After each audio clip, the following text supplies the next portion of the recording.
Hiking can be an incredible adventure, but it can also turn deadly. In this video, we're diving into 5 real stories of the most disturbing hiker deaths of all time. These aren't just accidents.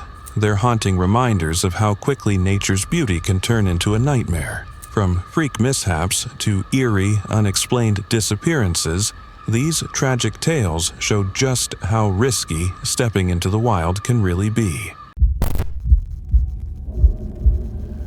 It was October 18, 2024, in the Tellico Plains, Tennessee, a peaceful area surrounded by dense forests and scenic roads. That day, a distressed 911 call disrupted the calm. A man identifying himself as Brandon Andrade claimed he had fallen off a cliff while being chased by a bear. Injured and partly submerged in water, he pleaded for immediate help. What initially seemed like a tragic accident would soon unravel into a complex case involving deception, a stolen identity, and a nationwide manhunt. Emergency crews rushed toward the Charles Hall Bridge, but when they arrived, there was no bear, no injured hiker clinging to life. Instead, they found a man's lifeless body lying cold and still. The ID in his pocket read, Brandon Christopher Andrade. Bear chase, fatal fall, tragic ending. But something didn't add up. The injuries didn't look like they came from a cliff fall or a wild animal. The pieces didn't fit. And the more investigators looked, the stranger the puzzle became. That man wasn't Brandon Andrade. The name, the ID, it was all stolen, a fake. The man they had found was actually Stephen Douglas Lloyd, a 34-year-old from Knoxville. He had grown up in foster care, eventually adopted into a loving home, but the scars of his early life never fully faded. Diagnosed with reactive attachment disorder, Stephen struggled to form bonds, to feel safe with others. He lived rough at times, on the street, off the grid, but he never lost touch with his adoptive family. But someone had found a way to manipulate that trust. Nicholas Wayne Hamlet, 45 years old. A man with a chilling past and a gift for deception. He was already on the run from Alabama for violating parole, and this wasn't his first time luring someone into the woods under false pretenses. Back in 2009, Hamlet had threatened another man at gunpoint deep in a wooded area. That victim survived. Stephen wouldn't be so lucky. This time, Hamlet's plan was colder, more calculated. He gained Stephen's trust, how, we may never know, and led him into the remote woods near the Cherahalla Skyway. There, far from any help, he struck. Blunt force trauma. No bear, no fall, just one man's life snuffed out by another's greed. Hamlet had killed Stephen Lloyd in order to assume his identity, hoping to disappear from law enforcement's radar. And then, he made the 911 call, posing as Brandon Andrade, a cruel performance meant to mislead, to buy time, to get away. And for a while it worked. By the time investigators realized what had happened, Hamlet was gone. The manhunt that followed stretched across the country. Tennessee, Montana, Alaska, Kentucky, North Carolina, Florida, he could have been anywhere. A ghost wearing stolen faces. The U.S. Marshals issued a wanted poster and put up a $50,000 reward.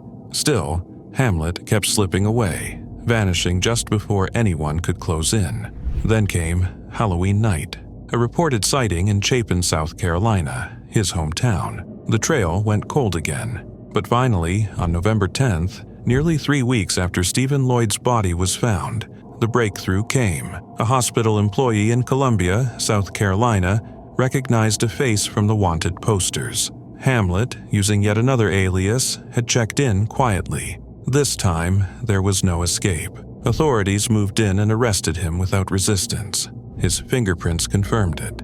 Nicholas Wayne Hamlet was finally in custody. Monroe County Sheriff Tommy Jones credited the community for stepping up, saying it was public awareness that ultimately brought a dangerous man to justice. But for Stephen Lloyd's family, the relief of an arrest can't erase the loss. Their son, a man trying to find his place in a world that often left him behind, was betrayed by someone who saw only an opportunity. This case is more than a manhunt or a twisted con. It's a warning, a haunting reminder that not all dangers in the wild come from nature. Sometimes, the real predator is wearing a friendly face. It was January 5th, 2024, in Tulare County, California. A group of 13 friends from Utah were buzzing with excitement as they set off on what was supposed to be an unforgettable canyoning adventure. Their destination? The Seven Teacups, a breathtaking series of cascading pools carved into smooth rock, hidden deep within the Sierra wilderness. It's the kind of place that looks like something out of a dream, but demands total respect. This wasn't just a scenic hike, it was a test of endurance, skill, and courage. Among the group were 3 close friends: Janine Skinner, 34, a passionate dietitian and health coach; David Bell, 48, a beloved community leader and co-founder of the Harrington Center for the Arts; and Pete, also 48, a seasoned outdoorsman with years of backcountry experience. These 3 shared a bond that ran deep, a shared love for nature, adventure, and peace. As the group worked their way through steep inclines, narrow ledges, and slick, unpredictable terrain, spirits remained high. Laughter echoed off the canyon walls. They were tired but exhilarated, almost at the finish line, and then they reached it. A small, inviting pool at the base of a 40-foot drop. The water looked calm, almost serene. After hours of trekking, it felt like a well-earned reward. Janine stepped forward, smiling, confident, fearless. She leaped into the pool, expecting a refreshing break from the intense climb. But what she didn't see, what no one could see, was the hidden danger below the surface. A powerful undercurrent, possibly created by a submerged log or sharp rocks, turned that peaceful-looking pool into a silent trap. Within seconds, the water pulled her under. She didn't come back up. The group froze, just for a moment, but Pete didn't hesitate. He dove in without a second thought, fighting the same invisible force that had taken his friend. At one point, he surfaced, barely, reaching out for Janine. She was close, but not close enough. She couldn't grab his hand. Refusing to give up, Pete plunged back down, determined to save her. David watched from above, his heart pounding as Pete began to struggle. Without a moment's pause, he jumped in too. He managed to break free for a split second, but then he saw it. Pete losing consciousness. David made a final, desperate decision. He went under again. All 3 of them were gone within moments. Somehow, they managed to pull Janine, Pete, and David from the water within 7 minutes. On that canyon floor, surrounded by towering cliffs and the sound of rushing water, their friends began CPR. For over 20 agonizing minutes, they fought to bring them back. When emergency responders arrived, they delivered the news everyone had feared. Janine, Pete, David, all gone. Back in Utah, the loss hit like a wave. Friends, families, entire communities were left reeling. These weren't just names in a headline, they were people who gave their hearts to others. A Facebook group formed almost overnight. David, Janine, Pete, celebration of life and friendship. A digital space where loved ones poured in their memories, their grief, their love. David Bell was remembered as a man of purpose, a leader who had dedicated his life to uplifting others, through art, through charity, through simple acts of kindness. His sister, Valencia, spoke of his spiritual connection to nature, of how he found God in the wild places. Janine Skinner was the kind of person who lit up a room. Her friends remembered her laughter, her strength, her kind and gentle way of making everyone feel seen. She approached life with the same bravery she brought to that canyon. And Pete? Pete was a quiet hero, a man whose final moments said everything about who he was: selfless, bold, and unshakably loyal. His family called it exactly what it was, an act of pure bravery. GoFundMe campaigns were launched to help cover funeral costs. This wasn't just a tragic accident, it was a testament to the human spirit. It was July 9th, 2024, in Romania, a country celebrated for its stunning landscapes and one of the largest populations of brown bears in Europe. Maria Anna, a 19-year-old hiker, decided to explore the Bucegi Mountains with her boyfriend. What started as a day of adventure soon turned into a heartbreaking tragedy. Maria was a passionate hiker who loved being outdoors. That morning, she and her boyfriend set out to hike the J May Trail, a well-known but challenging route near Vala's Pumasa, a peaceful waterfall nestled in the mountains. Both were well prepared and excited for the journey, completely unaware of the danger that lay ahead. Out of the dense underbrush, a large brown bear appeared, blocking their path. At first, they froze. Brown bears, even in Romania, typically avoid humans unless threatened or defending cubs. But this one didn't back away. It didn't hesitate. It charged. Her boyfriend, whose name hasn't been made public, did what he could, shouting, waving, trying to scare the bear off with noise. But the bear wasn't retreating. Panic took over. Maria shakily called Romanian emergency services, trying to describe what was happening while her boyfriend shouted in the background for someone, anyone, to help. The dispatcher stayed on the line as the bear came closer. Then, chaos. The bear lunged at Maria, grabbing her leg with its teeth and dragging her from the path. It dragged Maria into the thick vegetation, pulling her further and further from view, toward the edge of a 400-foot cliff. Screams echoed through the canyon. Maria was fighting, trying to resist, but there was only so much she could do. Witnesses later speculated that in the struggle, she may have slipped, or perhaps the bear's weight pushed her over the edge. The call with emergency dispatchers cut off suddenly. Down below, the cliff dropped into a ravine nearly 120 meters deep.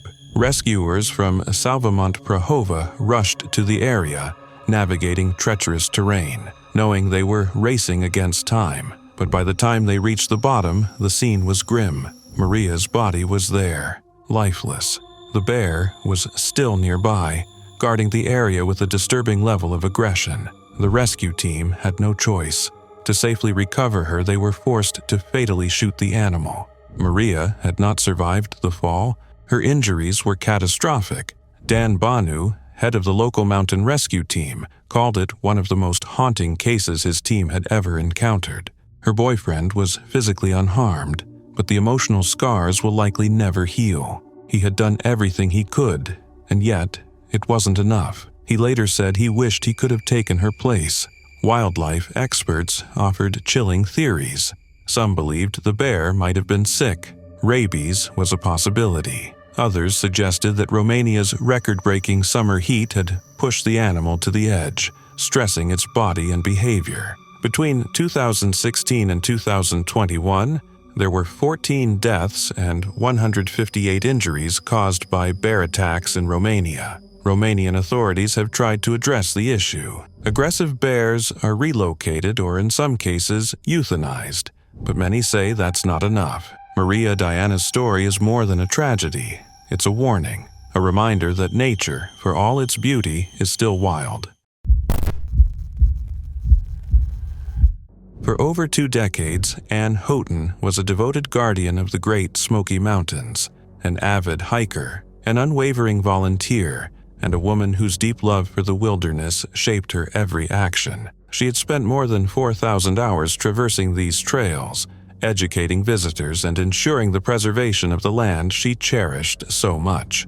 But on what should have been just another routine overnight hike, something went terribly wrong. On Tuesday, January 28th, Anne set out into the wild, just as she had done countless times before. There were no signs of trouble, no ominous weather, nothing to indicate that this hike would be anything but another familiar journey. But when Anne didn't return the following day, a subtle unease began to settle in. At first, people assumed she was simply delayed, perhaps taking a little longer to savor the place she loved most. But as the days passed with no word, that hope turned into something darker. By Saturday, when Anne failed to show up for her volunteer shift, the worry became urgent. A full-scale search was launched, with multiple agencies racing against the clock to find her. Her vehicle was discovered at Smokemont Campground, an unsettling clue that she had indeed ventured into the wilderness, but never made it back.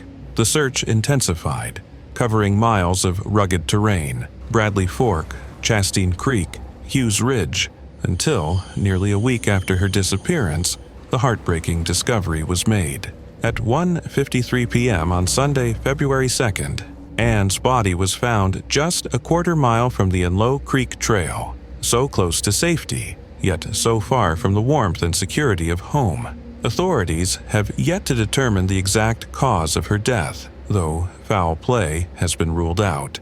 But the mystery remains. What happened to this seasoned hiker?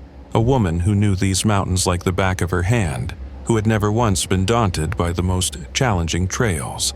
Her death sent shockwaves through the community. Anne was an enduring and beloved member of our Smokies community, said Charles Sellers, acting superintendent of Great Smoky Mountains National Park. She was a dedicated volunteer and avid hiker who shared her passion for the park with many visitors. Our thoughts and condolences go out to her family and friends. The search effort had been immense, involving teams from Cherokee Fire and Rescue, Bucer, the Macon Volunteer Fire Department, the Keowee Volunteer Fire Department, the Appalachian Mountain Rescue Team, and the Jackson County Sheriff's Office, all working tirelessly to locate her. But in the end, the mountains claimed one of their own. Anne's dedication to the park was unparalleled. Since 2004, she had taken few, if any, breaks in her service. In 2022, her tireless efforts earned her a nomination for the prestigious George and Helen Hartzog Award for Outstanding Volunteer Service. Her tragic death raises more questions than answers. Was it a sudden medical emergency? A simple misstep on the trail? Or was there something more sinister lurking in the wilderness that day? Whatever happened in those final moments, one thing is certain. Anne Houghton's legacy will forever be woven into the very fabric of the Smoky Mountains she devoted her life to. The Dowlad Har Mountains were unforgiving that day. For Tom Howard, a 27-year-old British hiker, and his friend, the trek had been meant as an escape, a chance to immerse themselves in the raw beauty of the Himalayas, to challenge their limits against nature's untamed power. But what they hadn't known was that the path they had chosen in the winter was a deadly one. The risks were far too great, the terrain too unstable, and soon they would pay the ultimate price for their ignorance. On February 14th, they began their journey, trekking from Dharamkot toward Triund, a popular but perilous route when the mountains were cloaked in snow and ice. The ascent was difficult, yet exhilarating, with the world stretching out below them in an endless white expanse, the silence broken only by the crunch of their boots on the frozen ground.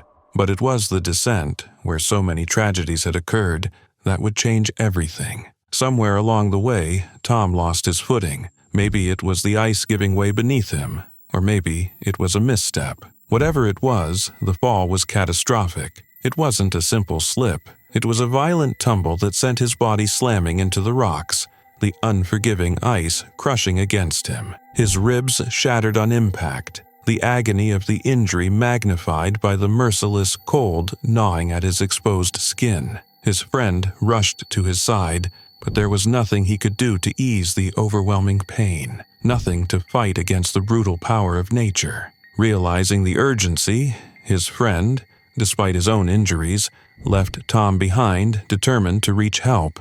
He fought his way down the mountain, the altitude making each breath feel like a battle. But fear and desperation drove him forward. By the time he reached authorities, night had fallen, and the temperature had plunged even further, adding another layer of horror to the situation. A rescue team was assembled swiftly, firefighters, police, and the State Disaster Response Force. They knew the mountain well, and they knew that time was not on their side. The mountain was indifferent to their urgency, a cold and ruthless force that swallowed all in its path. They pushed forward as fast as they could, but the terrain was treacherous. When they finally reached Tom, he was barely hanging on, his condition critical, his survival uncertain. The descent was brutal. The rescuers placed him on a stretcher, but the icy ground made every step a grueling, agonizing struggle. It took them nearly 2 hours to cover just 100 meters, and with every passing minute, hope seemed to slip further away. Reinforcements were called in, additional teams pushing through the mountainous obstacles, desperately fighting to get him down to safety. Hours turned into an entire day. Yet, despite the tireless efforts of those working to save him, the mountain had already claimed its victim. Tom was finally brought to an ambulance more than 24 hours after his fall, but it was too late. He was pronounced dead at the hospital, his body ravaged by internal injuries. His liver was lacerated, his chest and abdomen crushed from the fall's devastating impact. The height from which he had fallen left no chance of survival. Back home in England, news of his death sent shockwaves through his family and friends.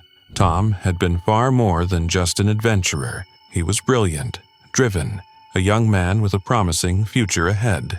A graduate of the prestigious Cranleigh School, Tom went on to study at Durham University, earning a master's degree in natural sciences. He had built a promising career at Quantexa, a leading financial security firm in London. Tom had his whole life ahead of him, but it was tragically cut short in the freezing vastness of the Himalayas. The Foreign, Commonwealth, and Development Office extended their support, but no words could undo the loss. The shock of losing him was unbearable for those who loved him. They struggled to make sense of it all. How a young man with so much potential, with so much life yet to live, could be taken by nature's unforgiving grip. The mountains, as breathtaking as they are, offer no mercy for mistakes. In winter, when the world turns to ice and the very air feels like needles against the skin, they become something else entirely. A silent predator, waiting for that one wrong step. Tom, unknowingly, had taken that step, and like so many before him, he wasn't able to escape its grasp.